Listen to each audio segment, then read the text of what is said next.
আল্লাহর নবী বলেছেন, শরীরের যদি কেউ চিমটি কাটে, চিমটি কাটায় যত কষ্ট আছে, শাহাদাতের মওতে এর থেকে কম কষ্ট।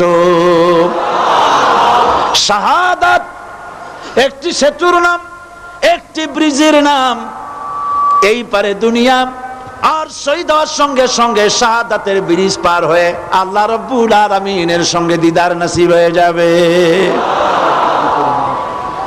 আল্লাহর নবী মুতার প্রান্তরে জিহাদ হবে, 1 লক্ষ রোমানদের বিরুদ্ধে, মুসলমান মাত্র 3000। চিন্তা করতে পারেন রোমান সৈন্য কত? 1 লক্ষ আর মুসলমান 3000। সংখ্যা দিয়ে মুসলমানেরা বিজয় লাভ করে নাই কোনোদিন। মুসলমানেরা বিজয় লাভ করেছে ইমান দিয়ে। কি দিয়ে? কি দিয়ে? ইমান দিয়ে।